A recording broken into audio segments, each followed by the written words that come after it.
Hi, and welcome to Skill Sprints. My name is Mark. Today's skill is creating your first JavaScript program. Let's get started.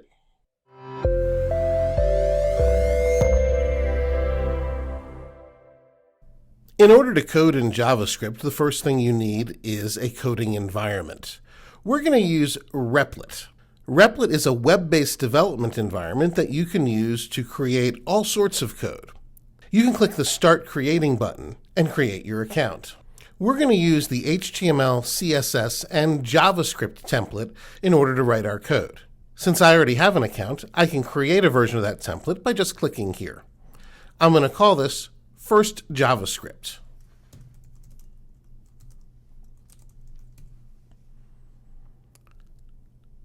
I'll click the Create button. And the template includes 3 files.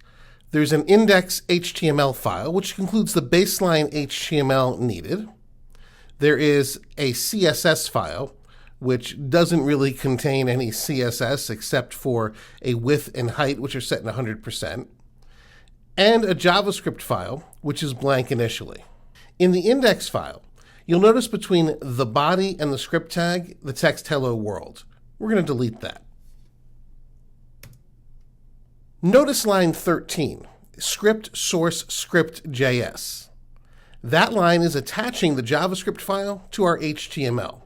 Remember that the browser runs the HTML file. The CSS and JavaScript files support the HTML. JavaScript is the language of interaction on the web. Anytime something is calculated, an animation occurs, or information is processed, JavaScript is at work. And now it's time to put JavaScript to work. I'm going to go to the script.js file. It's currently blank, but here I'm going to write my first line of JavaScript.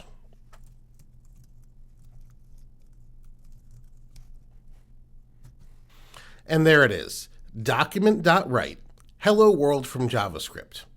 I bet you can already guess what this does. The document.write command simply writes to the document. Now, let's click the Run button at the top of our environment.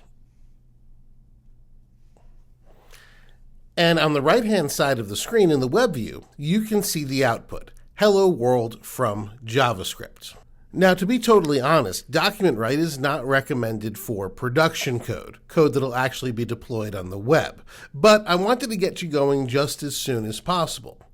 You can put anything between the quotes in the document.write command, and it'll be output to the web browser. For example,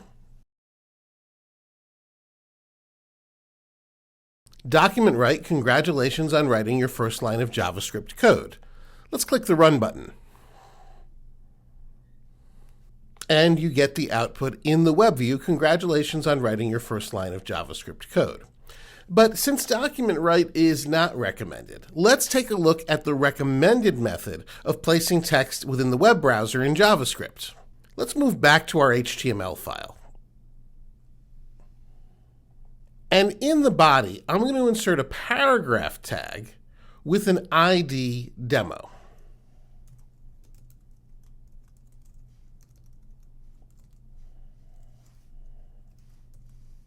That paragraph tag is essentially reserving space in the code for me to insert content from JavaScript. Let's return to our JavaScript. I'm going to place 2 slashes before the document.write command. That means it won't be executed because it's now considered a comment by JavaScript. Now let's insert something into our paragraph tag using JavaScript.